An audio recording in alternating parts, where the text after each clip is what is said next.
of introducing our Italian speakers for the afternoon. And I want to start with Francesco Gazzillo, who's going to give the next talk. So just a few words about Francesco. Some people call him il monstro, but we think he's amazing.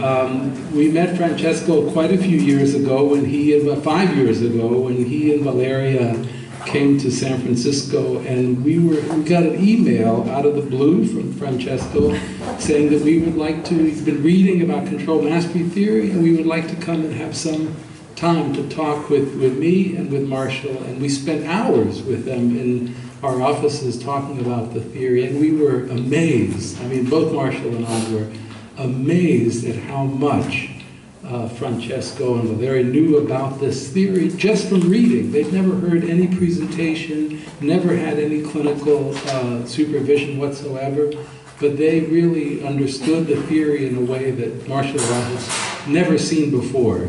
So we were incredibly impressed. And since that time, Francesco's been, and his team, has a very large team of people, have come repeatedly to our annual March workshops. He's one of the really popular teachers that comes for the workshop. And I have to say that Francesco and his crew are the most productive people we know of, maybe in psychology, not just in control mastery theory, because in this last year, he and his colleagues have had 6 papers accepted for publication in psychoanalytic psychology, and 8 now, and a few more empirical studies, and we've never seen anything like it. So he's really he and his team here are just an amazingly productive team, and we feel very privileged to be working together and to be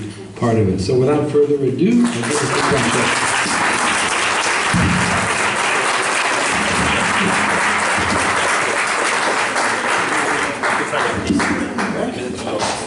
So, after lunch, you are not supposed to sleep. Wait for some hour and then you can sleep. Okay. What I want to show to you is what we have done so far and what we would like to do in the next months. And I am something like a spokesperson now, because I'm going to talk about something that I have done with several other people from Sapienza University and from the Control Mastery Theory Italian group. And these are the contributions that we have given so far to the theory and the research of control mastery theory. So our first contribution was an attempt to systematize the testing strategies of patients. We have the classical distinction between transference tests and passive into active tests, but we found useful to differentiate within both transference test and passive into active test by compliance and by non-compliance with the pathogenic belief tested. Now you can find clinical exemplifications of transfer test by compliance and by non-compliance in the literature, and this distinction was proposed, I think, for the first time several years ago by Alan Rappaport, but you cannot find any example of a passive into active test by non-compliance in the literature. So this is something like a new contribution.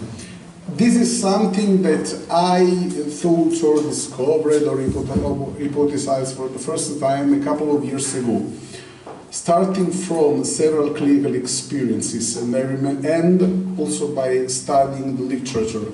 It's a concept similar to the altruistic surrender hypothesized by Anna Freud in 1936 in the Ego and Defense Mechanisms, and there was a clinical case presented by John Curtis to our Italian conferences in October, who made me think about the existence of this kind of testing strategies, and then one of my patients, at the end of a quite long and successful analysis. What happened was this.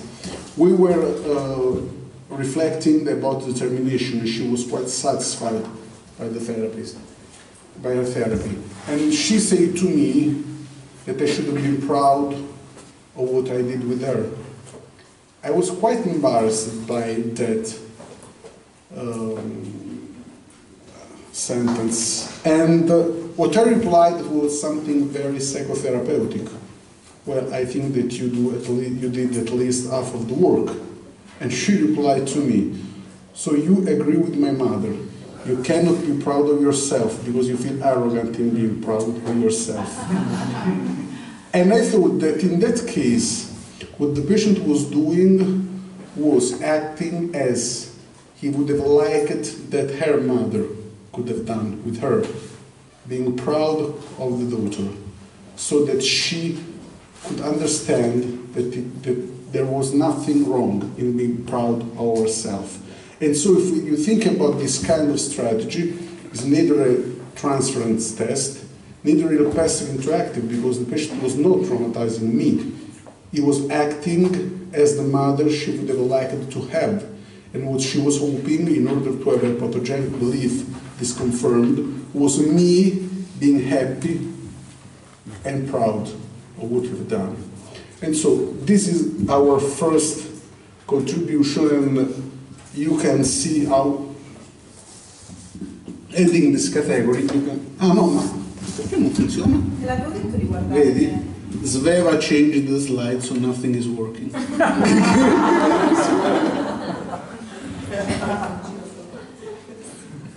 Thank you, Sveva. Procida. Io, tutto sul computer. Just a moment. You better help him, Sveva. Now you can see? Yeah. Okay. So, if you add this category, you can have a situation where you can understand the testing strategy of your patient, thinking about, one, the patient is identifying himself in that moment with his or her traumatized self or with the potentially traumatizing other. And other than this, is acting in compliance with this pathogenic belief or not? And you have the four categories I was talking about before. And we published a paper together with John, George, Marshall, and other people in psychoanalytic psychology. You cannot read anything, but this paper exists. Another kind of topic we have been very interested in is guilt. Starting from a previous tool whose name was the Interpersonal Guilt Questionnaire 67, if I'm not mistaken, we have developed a different tool with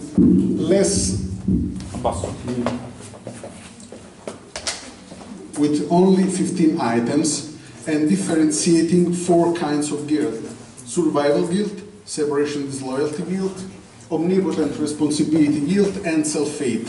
Now we are working on a different version with 25 items, adding also bargaining guilt.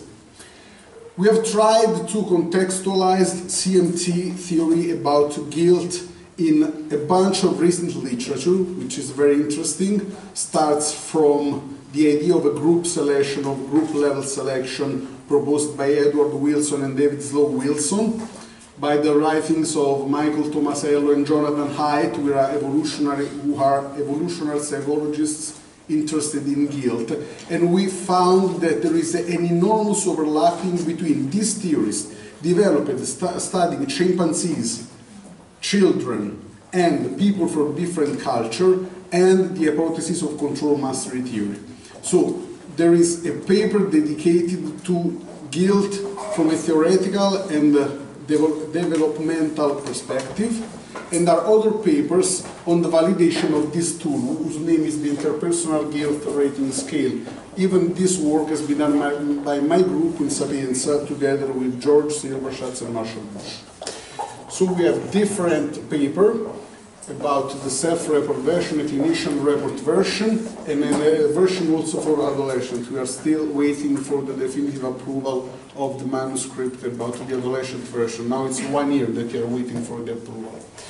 This is the tool, quite easy to use, and we have very interesting data, because apart from investigating the relationship with the different kind of guilt with other measures of guilt, measures of shame, measure of self-esteem, measure of personal well-being, with severity of pathology, with primary affective system. For example, we discovered how survivor guilt and omnipotent responsibility guilt are primarily connected to the caring system, which is completely different from self-hate, which is connected mainly with attachment.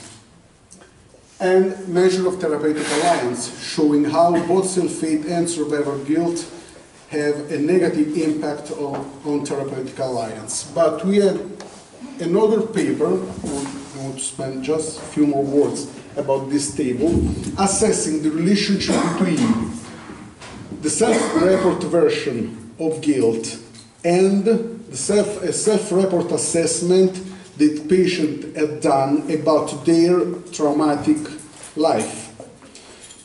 And we saw how, for example, patient abused, physically abused or sexually abused, developed strong self-hate. They think to not deserve love, so they feel that they not deserve care, protection, and so on. Same for people who are neglected. People who felt that their parents were burdened by their needs and requests when they were a little child developed both self-hate and survivor guilt, as if they were aware that the difficulty of their parents derived from problems, weaknesses of the parents. While if you look at people who had parents with emotional problem, parents who seems that needed their cares, and parents art by manifestation of differentiation, this kind of people develop all kind of guilt. This is the result of a comparison between people with this kind of trauma and people without this kind of trauma.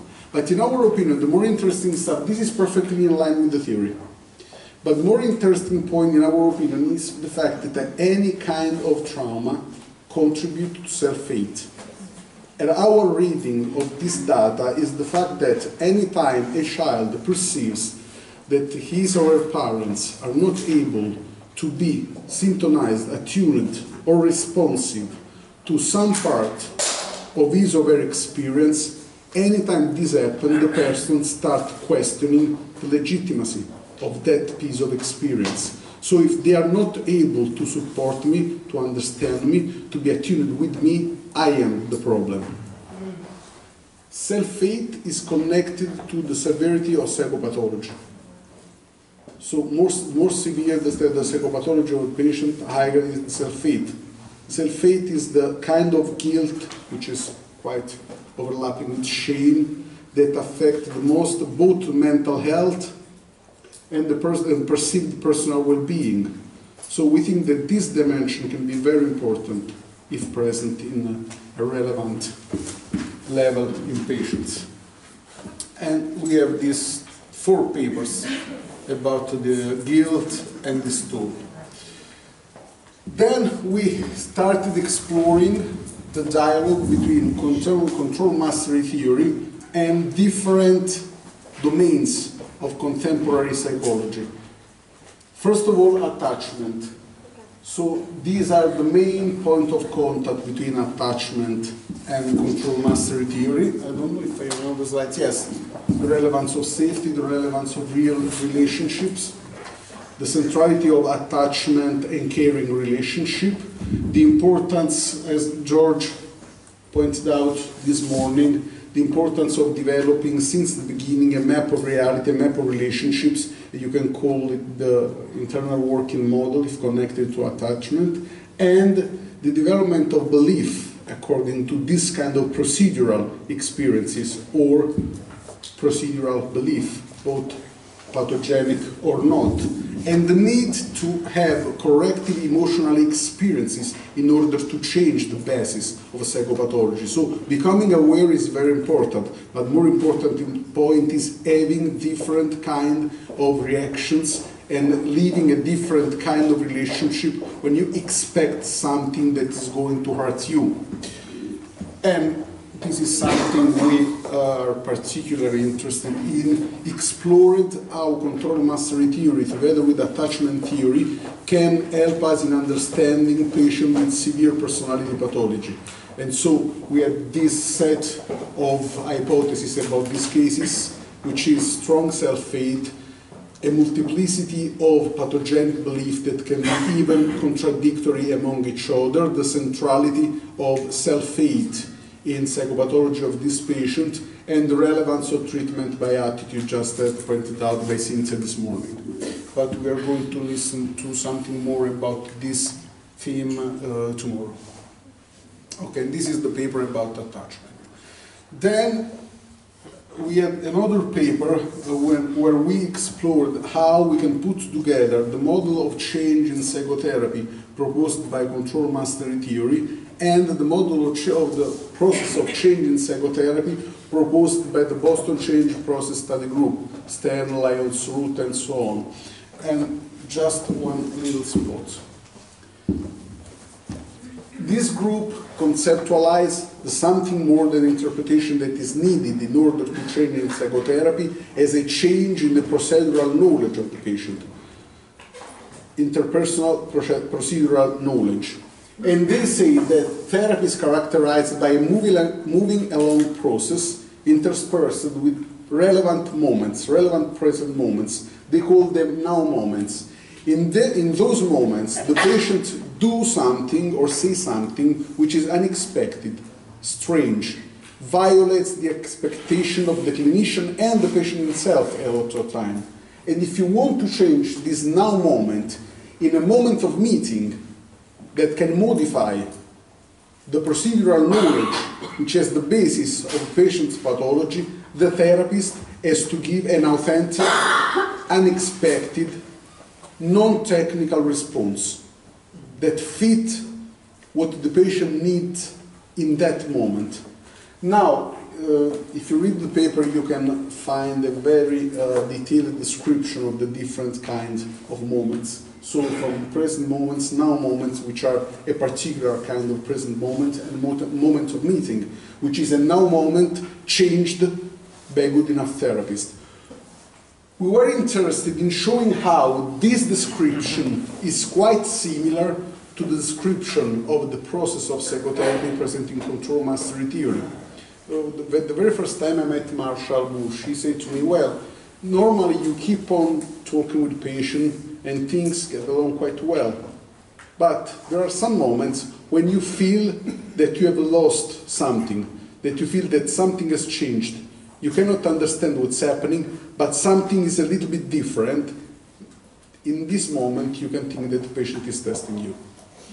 If you take this brief, informal description given by Marshall, it's exactly what the Boston Change Process Study Group was trying to describe in a very sophisticated way, because they are trying to describe something that happens at a non-verbal or pre-verbal level.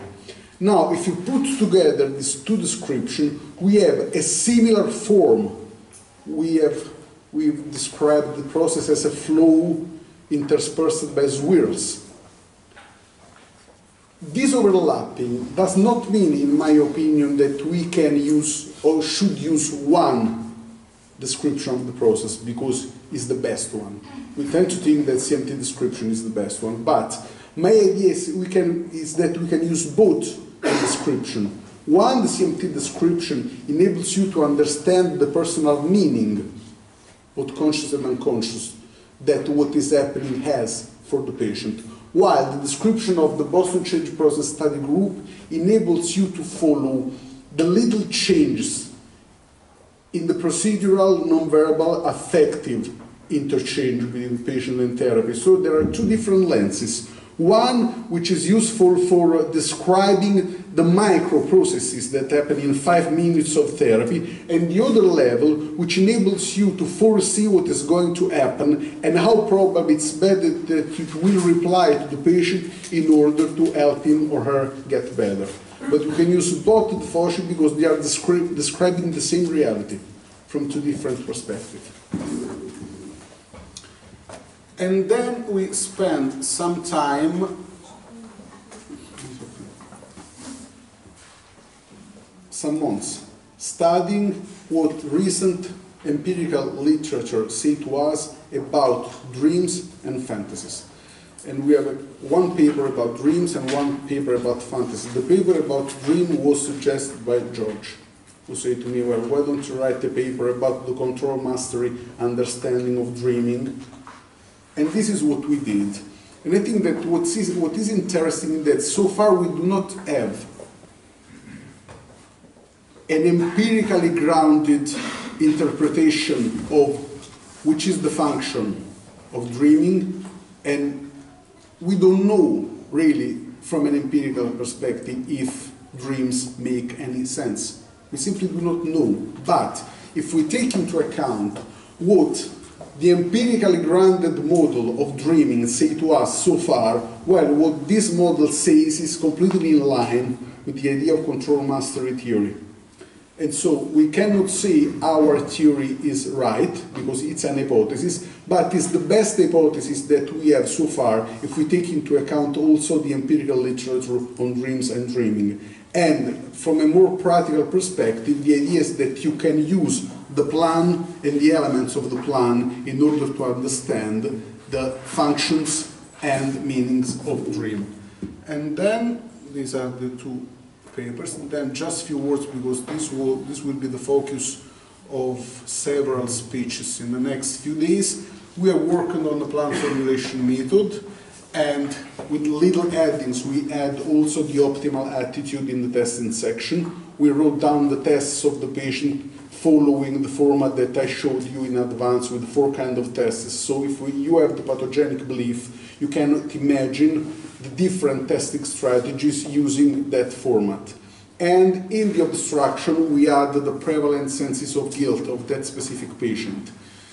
Now we are working with a group of colleagues, metacognitive interpersonal therapy, it's the name of the model, Giancarlo Di Maggio, Giampaolo Salvatore, Raffaele Popolo. Giampaolo Salvatore will be here on Saturday, and we are reflecting on how the motivational system proposed by Giovanni Liotti can be used to categorize different goals which are specific for each patient. So it's a dialogue between control mastery theory and evolutionary based psychotherapy. And Valeria and Martina developed a plan formulation useful for couple therapies, and they are testing the reliability of this formulation. You will see the data, I think, tomorrow, and are very good. And we have also developed something like a plan formulation for children and families, but we have started collecting the data. We did not collect the data so far about this one because John and George saw how long and how much work you need in order to collect enough data for the reliability of the different formulation and their usefulness for predicting the outcome. Future research, what we are doing now, a research on sexual fantasies, pathogenic belief and guilt. We have collected 1,200 cases, something like this so far, about sexual fantasies. Empirical, we have to start an empirical research on testing, as John and George already know. We will start in the next few months. We keep on studying CMT and severe personality disorder. And we would like to study the consequences of trauma in CMT terms, but I have no time to say more. And the last thing we want to explore is how worrying, which is the core of a lot of recent model of cognitive therapies, for example, the metacognitive therapies developed by Wells, how we can interpret worrying in control mastery theory terms, which is basically as a form of self-punishment. This is a few of the things that we are going to do in the next future. Thank you very much.